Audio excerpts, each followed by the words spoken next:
Welcome back to the IBIS show. I still have the great man here. We're just going to be learning about immigration issues. And the segment is actually titled Inclined and Act. So don't just listen. You have to listen and abide by all the information that you get therein. Remember that knowledge is power, and we can never get enough of knowledge. So, sir, people are migrating from one country to another. And a lot of people get wrong information, thinking they will leave wherever they are, go to another country and start picking maybe money on the floor. Yeah.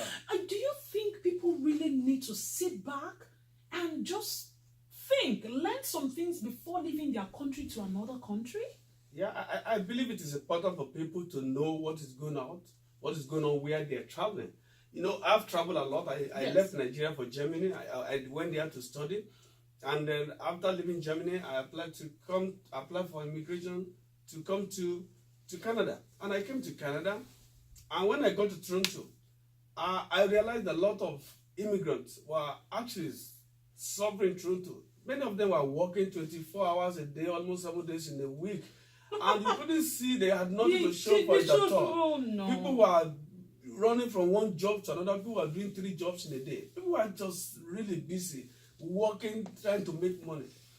And when I arrived in Canada, I realized that it shouldn't be so. Why should people be living so good quality life in their country, and then they are in Canada, they're suffering? So I decided to do one thing. That time I was still working in Germany, and I came with my family, and I told my wife, I said, do not look for a job in Canada. I want you to first seek the face of God concerning the land. Seek the face of God concerning the land. Even though God promised us He will take care of us in Canada, but we wanted to know why people were suffering so much. They were working so hard, doing 2-3 jobs to make ends meet. So I went back to Germany to continue my work for 3 more months to serve out my contract. So each time I would call my wife, have you heard from God? One day she told me she had a revelation from God. In that revelation, she saw 2 rivers. One was full of fishes, one was full of gold. And she saw multitude. They were going to the river that was full of gold. And she saw as they were going there, they would pick the gold, they would go back, and then they would come back again to the river to pick gold. So they were busy going back and forth to pick gold from the river. Wow. And then she saw the river that was full of fishes. Only very few were going to the river. And one thing she observed was, once somebody went to that river to pick a fish, that person never go back to go and pick another fish. And then the Lord told her in that revelation, do you understand what you are saying? She said, no, I do not. The Lord said there are 2 kinds of Christians. I'm a Christian, and I talk from Christian perspective. Yes. There are 2 kinds of Christians that come to Canada. There are those who believe they have come to Canada to make money. And so all they want to do is to make money. And so they are just busy running up and down looking for money. They forgot about God. I said these are those that went to the river with fishes. And as soon as they go there, they grab the fish, they carry the money, they will blow it away from their hand. They have to go back and forth. And that's why they are working almost 24 hours in a day, 7 days in a week. They have nothing to show for it. Except for those who are going to the river that contain fishes are those that say, first and foremost, God has brought me here for a purpose. I must serve God in Canada. And the Lord will take care of the rest. He said that is why when you saw them going to the river with fish, once they grab a fish, everything that is needed to survive in Canada, to be established in Canada, they are located in the fish. And that was why there was no reason for them to go back and forth. This is the Almighty God that turned the belly of fish into bank. And told Peter, go to the river, go fish. That's and this is the Almighty God, He make a way in the wilderness. Yes. When immigrants come to a new place, they must remember that God brought them there for a purpose. Not just to make money. First and foremost, to determine to serve God. And as you serve God, God will make a way. And that is the secret of my success everywhere I go. I put God first, I serve Him, and He make a way for me. So the secret is you listen to God. That's very important. Absolutely, you are not just going because everyone is going in the same direction and you just keep moving. No, you listen to God. Absolutely. I depend on God for every move I take. There are lots of people getting depressed right now. You can even see it in the faces of people. When you talk to them, you can see it, that the frustration is there.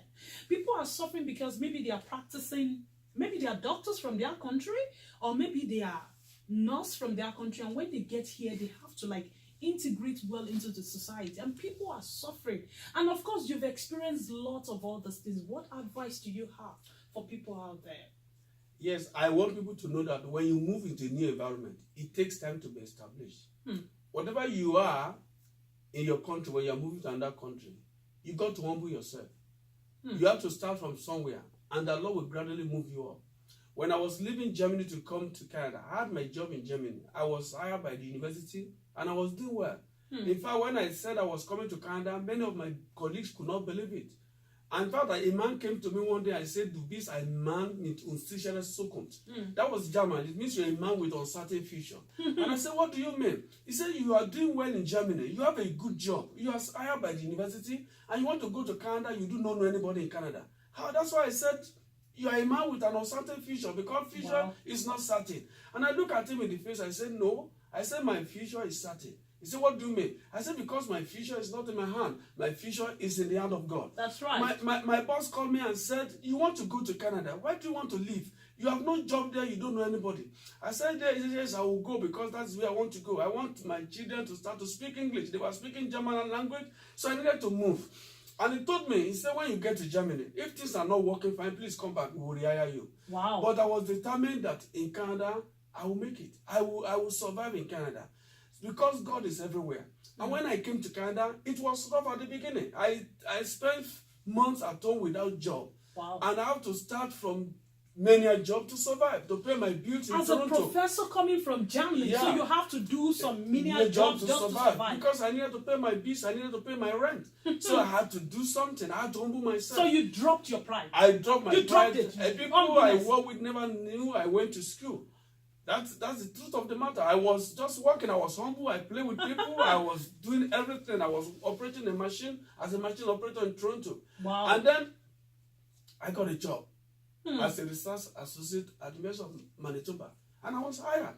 And I went to my boss in the company where I was working. I said, "I got a job." He said, "Where?" He said, "In Manitoba." I said, "Manitoba, to do what?" I said, we are going to hire you and give you a permanent position in this company." I said, "No, I've got a job." No. I said, "Which job?" I said, "In Manitoba." I said, "Manitoba? Why should you go to Manitoba to look for a job?" I said, "That's where I got a job." Because they didn't know I actually went to school. A professor! And Come on. And he said, "University of Manitoba, to do what?" I said, "To teach and to do research." Then he asked me, "Who are you?" And I said, "Well, I have a PhD in engineering, and I work in the university. That's what I do." And he told me, "I believe you." And some people have to know that you have to start from somewhere. You cannot afford to go into depression. You have to know that tomorrow will be greater. If only you can humble yourself. Whatever you find yourself doing, today do it. That doesn't define you. If you're a doctor, whatever you are doing to survive at the beginning, do it. And make sure you go ahead and write all the exams that you need to write. It is very important. When I came, I needed to write professional exam to be registered as a professional engineer. I actually applied. I was working at the University of Manitoba.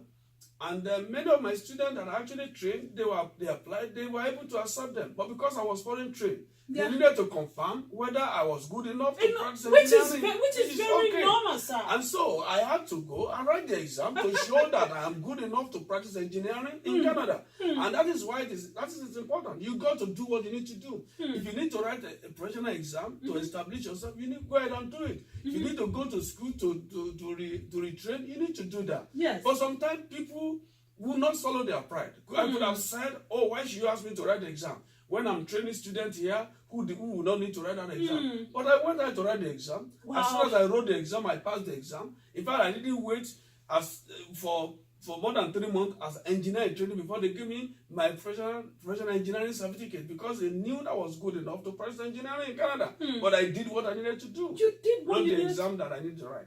Wow, that's it. People need to get it, that you just have to integrate properly into the system wherever you find yourself to people. There is a trend in the US, everywhere, when people leave one country to another country. Of course, we need to pay our bills. We need to we need to live a good life. We want money, right? Yes, that's important. That's so important. Yes, yeah. But there is this trend of, there is a particular profession that people love to go into. Yeah. Okay, healthcare providers. I want to be a doctor. I want to be a nurse. And they dropped everything. And then pursue that. Yeah. Right. So in my own perspective, what about passion? What about listening to God? Yeah. What about what do you want me to do? Exactly. That is actually. So I want you to talk about this because I know you're very experienced in all of those aspects. Yeah, people, when it comes to profession, people have to know what they have passion for and what they are created to do. Many wonder how I've come to become a teacher. I left high school in 1980. After leaving high school, I need to work before I go to university. And then I found myself teaching in secondary school. And I discovered after teaching for one time that I had passion for teaching. I just love it. That was what I love to do. I enjoy teaching. I enjoy the company of people. And from that time, I knew that I was called to be a teacher. My family wanted me to be a doctor. I actually had to say, no, I'm called to be a teacher. Whatever I do in life, I will end up being a teacher. And then I ended up studying engineering in the university. Even when I entered university to study engineering, I knew I was going to be a teacher because I know I had passion for teaching. I love teaching. And that's the only thing I love to do. And then by the time I finished my first degree in engineering, I just was determined to go for my master's and my PhD so that I can do what I love to do. Today, what I enjoy to do most is teaching. I love it. That's my passion. And people have to look inward. What do they enjoy doing? I couldn't have been a successful doctor because I never enjoyed the sight of the hospital. But I wanted to be a doctor for several reasons, for the title, and because my family wants a doctor in the family. Thank God now we're good to be having doctors in the family. But I was not called out to be a doctor. I was called out to be a teacher, and I enjoy it. Even as an engineer, I don't like to work with machines. I love to train people. Wow. And that's what I do. I train future engineers. I train future generations in engineering. So that is what I do. That's my passion. People have to look at what they are good at, what is their passion, what they love to do, what they enjoy doing. Yeah. That is when you will not be frustrated when you have to work. Yes, that's when you will not be frustrated because the trend of, you coming from back home and you come here and you got to go straight to nursing school and you competing with people who are actually in the system. Yeah. I think there is need to listen to God. Yeah. There is need to look inward. Yeah. Consider your passion. Yeah. Listen to God because you said from the beginning, you said you listen to God. And that was why that revelation came and you held on to that. And here you are today, a great man. So let's talk about mentoring. Yes. You said you take pride in mentoring younger generations. Yes. I want you to talk about that. Oh yeah, by virtue of my position in the university, there are a lot of younger ones that look onto me. People come to discuss, even right from the time I was in Nigeria, teaching in Nigeria University. I was a lecturer at the Federal Institute of Technology at Akure. And students will look onto me, they come to discuss their issues, discuss even personal matters. I take pride in guiding them, in helping them to discover themselves. Sharing my experience with people. Even when I came to Canada, there are a lot of younger ones who have actually passed to me, who have actually mentored, who are doing well all over the places. It takes time to gather experience. And once you gather experience, it's good to share your experience with other people so that they can benefit from your experience. They will make you angry. But you must refuse to take offense. When you don't take offense, somebody that does not like you today will come to become your friend tomorrow and help you tomorrow. Yes. But if you take offense today, you quarrel with him, you fight with him, tomorrow if he's in position to help you, that help will not come. So those are the things I try to imbibe in young people to help them to be positive in their approach to life. And there's been tremendous good results, right? Yeah. Wow. So let's deviate a little. We just want to learn, I'm a great man on the seat. We just want to learn. Let's talk about marriage. Okay. How long have you been married? Oh my goodness. I've been married now. I'm married in 1991. That's about 27 years now. Oh, 27 years. Yes. Wow. I married love of my life. I met my wife and we became friends. And we were friends for about 4 or 5 years, even before we got married. 4 or 5 years? Yes. That's a lot. We were friends. But one thing that has been, it was a mature culture. Wow. Even people that knew us knew that, yes, this was really mature culture. We knew ourselves very well. But one thing that has been very helpful to us is that we were friends before we married. And we have remained friends even after marriage. The problem with marriage today is that when people who are friends, they were courting, they get married. Then somebody sees himself as the husband, the other guy sees himself as the wife. And then the friendship is not there. My wife is first my friend. We are very good friends. We do things together. We travel together. Wow, I can't even your last trip. So that has been very, very helpful. The foundation of our home is laid on Christ. Jesus is the center of our focus. We pray together. The family that pray together, they live together. We are praying together all the time. It has become difficult for couples to disagree for a long time if they pray together. Because if you disagree in the afternoon, you have to pray together in the evening. Then you got to settle it together before you pray together. You have to pray. You disagree in the evening, you have to pray together in the morning. That's then right. You got to settle the disagreement before you pray in the morning. And that is what has been very helpful to us. I used to tell people nobody has ever settled quarrel between us because we live together as friends. We live together depending on God. We are careful not to hurt one another. And God has blessed us with godly children. We try to bring them up in the way of the Lord. Yes, you have 3 children, as I said. How has it been? They are doing very well. The problem with many homes today is that people don't invest in their marriage. You know, people invest in their car, they service their car. We take our car to the dealership every 3 months to service our car. We spend money on our car. Even our house, we renovate our house, we spend money on our house. But do we invest in our resources in our marriage? Do we spend our time with our spouses? Do we take time to invest in our relationship? Wow. And that is very important. We should invest, we should take time to take our spouse out, our wife out. I just came back. I travel now these days when I'm traveling. I go with my saw wife. the romance we picture. spend time together and try to relive the life of culture again. You know, that is very important. We need to invest in our relationship. It's very important. I think a lot has changed, sir. What has changed? Is it our men or the women? Maybe we no longer have women that are really, really humble. Maybe as a result of so many things that we watch on the internet. She was living in Nigeria. The husband was living in America.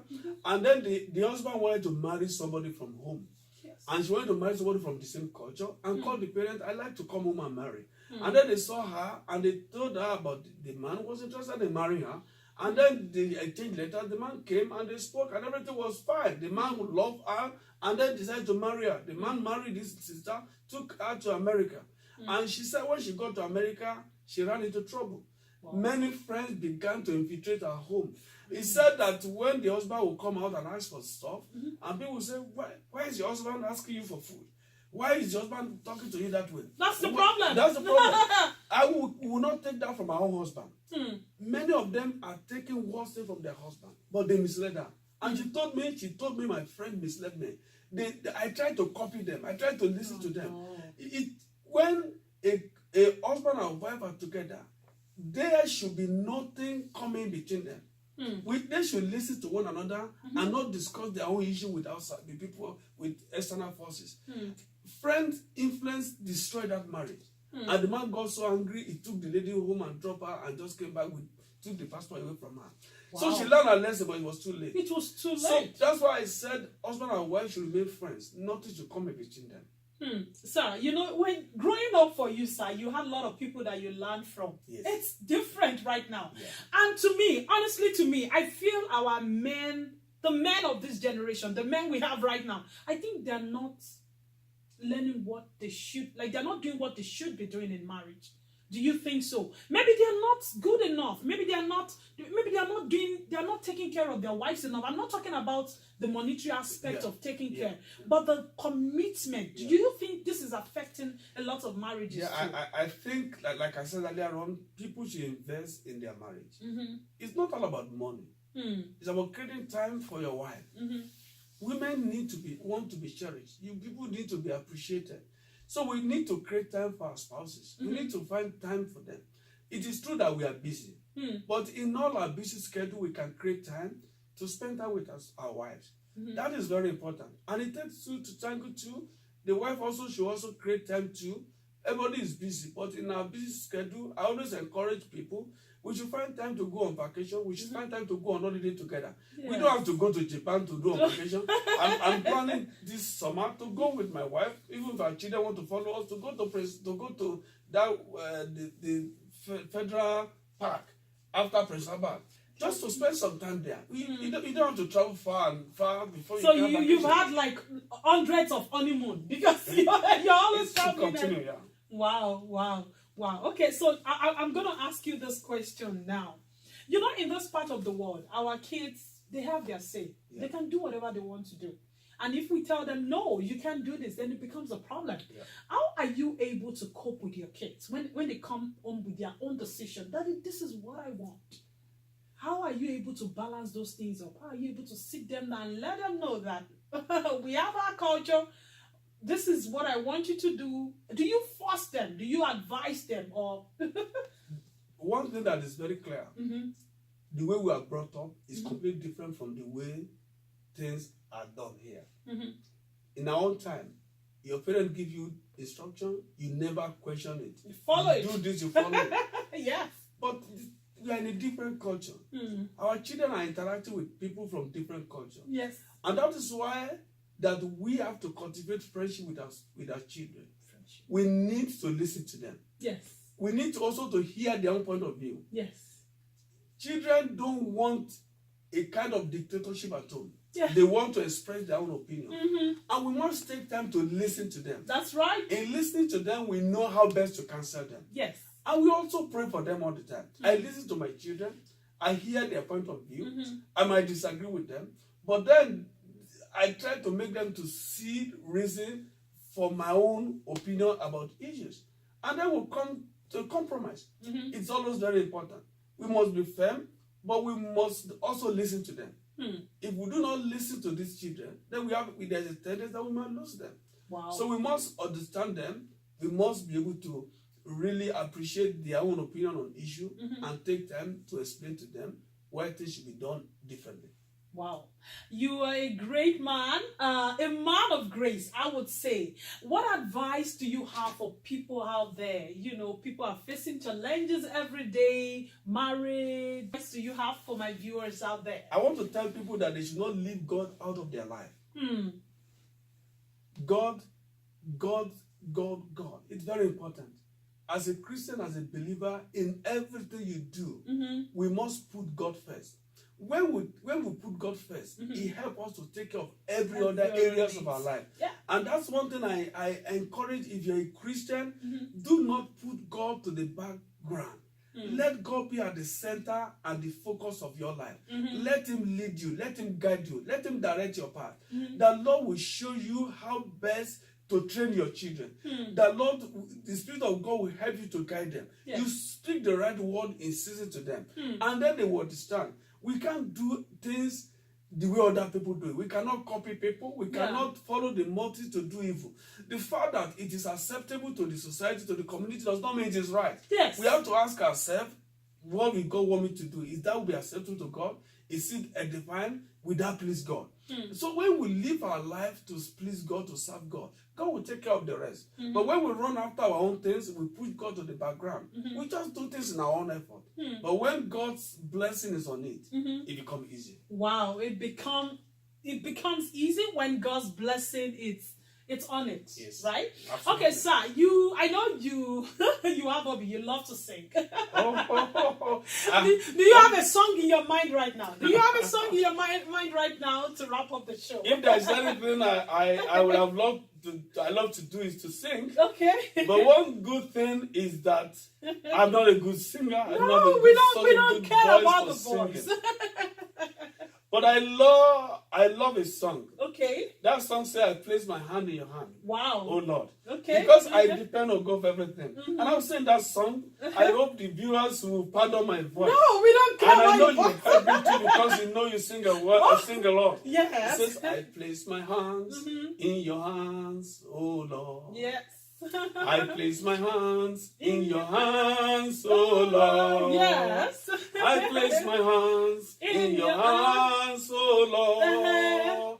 I cannot fail for Jesus. Jesus never fails. Because I place my hands in the hands of God, yes, I can't fail because Jesus never fails. I love that song and I sing it to myself all the time. All the time. I encourage myself. I wake up in the morning, I'm going to work. I say, I place my hand in your hands, oh God. I'm going to the classroom to teach my students. I say, I place my hand in your hands, oh Lord. You know, as a foreigner with accent, it's amazing to walk into the classroom of students from all over the world. And then you want them to understand. And you need to communicate. And you need to communicate with them. So when I'm going, I place my hands in the hand of God. And I tell God, I cannot do it, but you can do it. Yes. I depend on God for everything. Wow. And I tell God, even if I don't know how to pronounce water, if I pronounce my water, the child will hear water. And the Lord has been so good to us. Wow. That is why it is good to depend on Him. Yes. I place my hand in His hand. Yes. And I will not fail because Jesus never fails. Wow, it's been a wonderful moment with this great man of grace. We've come to the end of the show today. Remember to like, remember to comment, remember to share, and remember, most importantly, don't just like, don't just comment, don't just share, but learn from every beat of the show to shaping your life and to shaping my life. It's your girl again. In between I stand, remember that I love you and I will always love you. Bye for now. Bye.